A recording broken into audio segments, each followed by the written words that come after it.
Well, this morning we're taking an open-top bus tour of Perth that takes about 2 hours and it will take us all around the city.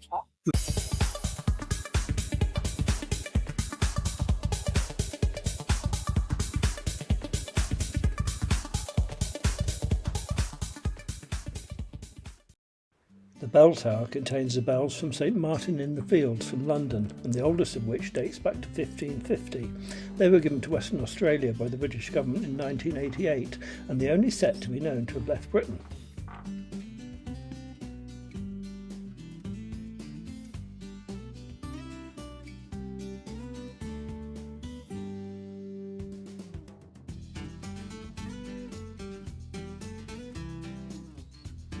As you can imagine, in Australia as a whole it has a fantastic sporting scene and pedigree, and Western Australia is no different, and especially Perth. The Optus Stadium here is a 60,000 seat stadium, and it was awarded the most beautiful stadium in the world in 2019. It's a multi-purpose world-class venue in Western Australia. It boasts a year-round calendar of major national and international events, both sporting and entertainment. It's next to the amazing Bridge. The Perth Mint was the final destination for product from the goldfields. The mint made coins to be used as currency. It was constructed in 1899 and was seen as a symbol of Perth's status in the British Empire. The British had control of it until 1970, when it was transferred to the Western Australian government.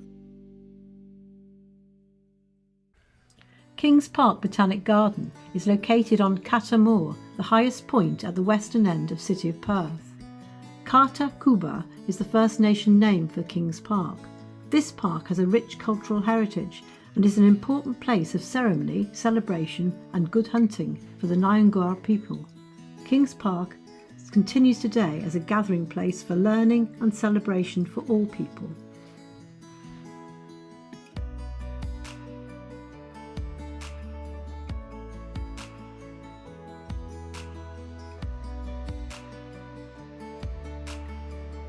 We're on the Whispering Wall. It's very clever, isn't it?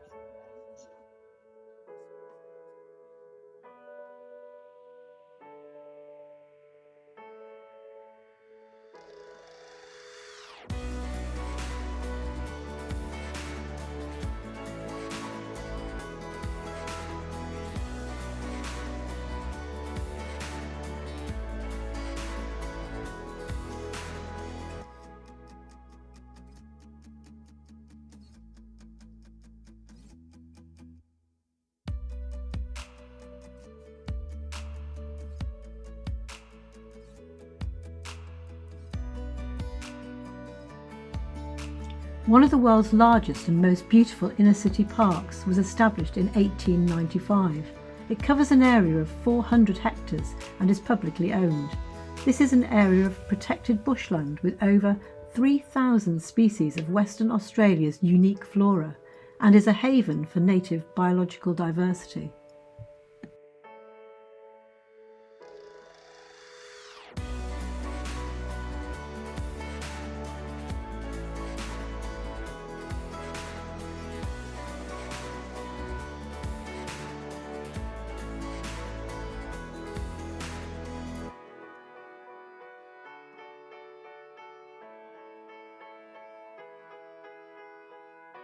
Oh, that's a fantastic little humpback bridge.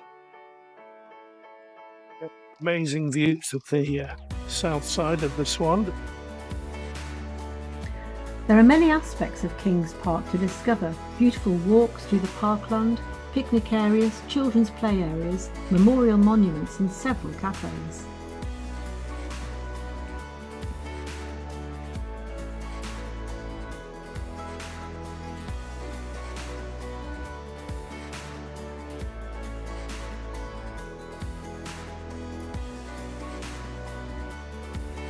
We're in Kings Park and we're at the DNA Tower.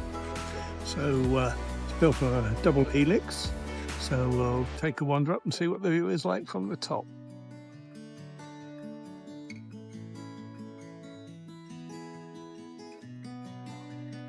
So a fair few steps here, but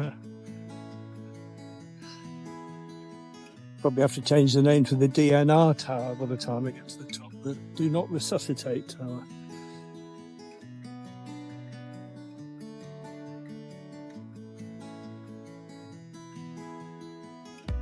There's a fair few steps.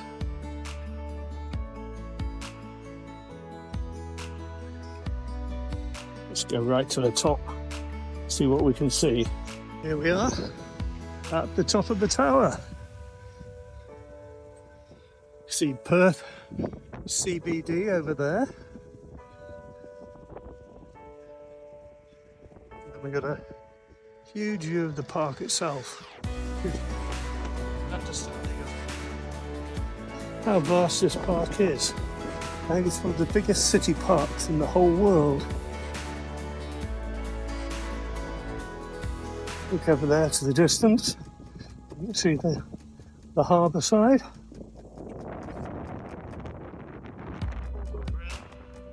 And back to the CBD as well. A calendar of events are offered throughout the year, including open-air film, theatre and concerts. Kings Park is well worth a visit, but you need to give it a good few hours to appreciate all it has to offer. We visited 3 times and could have spent much more longer there. Here we are in Dalkeith, which is the most expensive area of Perth. A beautiful park, looking over to Freshwater Bay where we were yesterday, and Peppermint Grove, which is sort of the next one on the line. And we're coming over here now to look over the water to Point Walter. And there's a big sandbar here in the middle of the estuary. Quite stunning. Lovely views. The sandbar goes over to an island.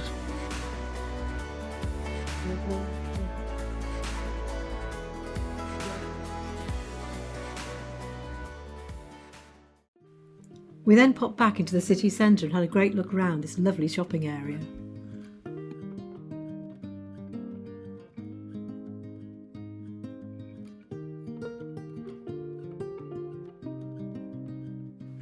We really weren't expecting this, but next door to the Theatre Royal is this mock Elizabethan reproduction of a 16th century London street. It's called Londoncourt. It was built in 1937 as a gift to Perth by the millionaire Claude de Manales.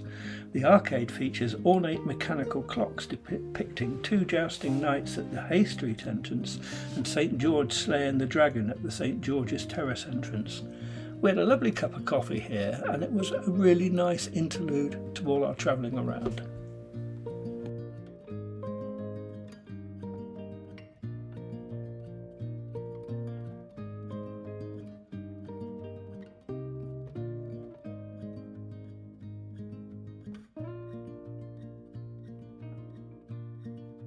Here we are down at the Elizabethquay area of Perth.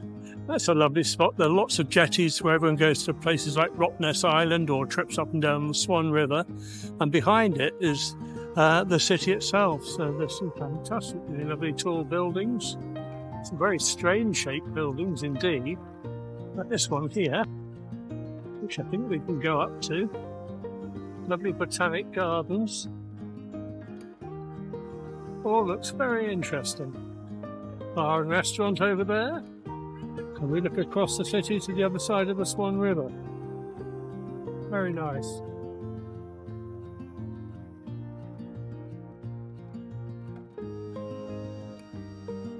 The Supreme Court opened in 1903, and the first case resulted in Robert Palin, an ex-convict, being sentenced to death for robbery and violence.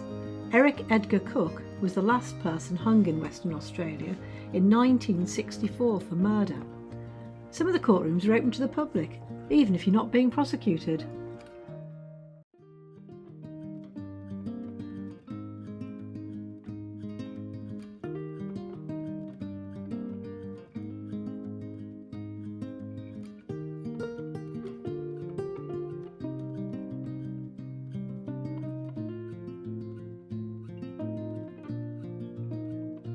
This is rather a beautiful spot. In a harbour. quite nice, isn't it? Very pretty, yeah, very pretty. Nice place to come and walk and have a cold drink. And Shirley said cold drink twice now. I think she's watch the hinting. world go by. And have a cold drink. The third time. What a beautiful and lively city. It's home to over 2 million people and has a reputation for endless sunshine and an easygoing lifestyle. The Swan River cuts through the core of Perth, splitting the city into north and south. If you like sailing, surfing, swimming, picnicking, barbecuing, this is the place to be. It's ideal for recreation and sport, and allied to this, the Indian Ocean is nearby at beaches like Cottesloe, which are also fantastic. So we're just walking on around from Elizabeth Quay, overlooking this lovely riverside, and we come to a nice twisty bridge, which just takes us over one of the jetties and quaysides. Gives us a lovely little view of the city. Got back down to the Island Beer House, where we were a few minutes ago. This is lovely. The Swan is the city's lifeblood, and with the development of the beautiful Elizabeth Quay, it has become the heart of the city. Cafes, hotels, apartments, and the striking Elizabeth Quay Bridge surround the area and make it a must-go-to place. We were very impressed with the transport systems here as well. Perth is the hub for the trains, buses and the ferries. We bought Smart Rider tickets whilst we were there, very cheap, and the Western Australian government gave everyone holding one of them a free Christmas pass. Free transport for New Year and Christmas. Fantastic. We used it every day. Just to the north of the Central Railway Station is Perth's Cultural Centre. It's the only Australian capital city with a cultural centre based around an old prison, and at the heart of the centre is the old jail built by convicts in 1853. Today, the fantastic museum exhibitions tell of Perth's social, political and natural history. The art gallery admin block was originally a barracks for unmarried constables. This is now the Centenary Gallery with displays of colonial era arts and crafts. The art gallery houses one of the most highly regarded collections of Aboriginal art, plus the official state art collections. We spent a good few hours here just absorbing all the lovely artworks that are there at the exhibition. It's well worth spending a few hours here. The museum reopened in 2020 after a $400 million facelift. Fantastic collections of minerals and fossils, an amazing meteorite collection. We saw a brilliant exhibition of the cultural life of Western Australia up to the present day. Great visit. The Cultural Centre also houses the Institute of Contemporary Art. Perth also has a large range of music venues from classical through to contemporary, all with great reputations. Here we are in the Western Australia National Art Gallery. So we're just coming up now onto their rooftop garden and sculpture park. Some outstanding views of the city centre from here. I'll give you a little tour. It's looking over to the east. Here's the CBD, Central District. Quite a lovely view of the roof top.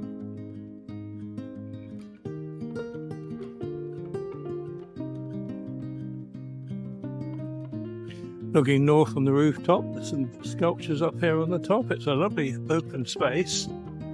You look over the City Museum, which is absolutely fantastic and well worth a visit, to the State Library and also the Museum of Contemporary Art as well. It is a lovely spot. This is a sort of cultural hub of Perth itself. Very nice indeed it is too. Oh, that one's a sculpture.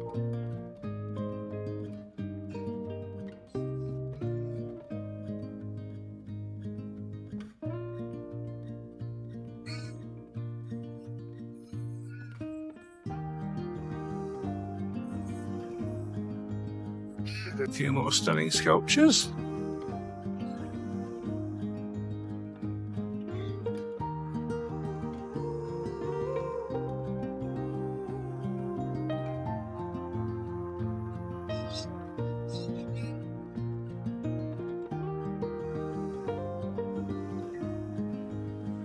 Whilst in Perth, we were also fortunate to see the Monet in Paris exhibition, which was a truly incredible exhibition of immersive art from the Impressionist era. We spent a good few hours here and it was very, very enjoyable.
Hi, thanks very much for watching the highlights of our trip around the beautiful city of Perth. We hope you've enjoyed it. We certainly had a great time.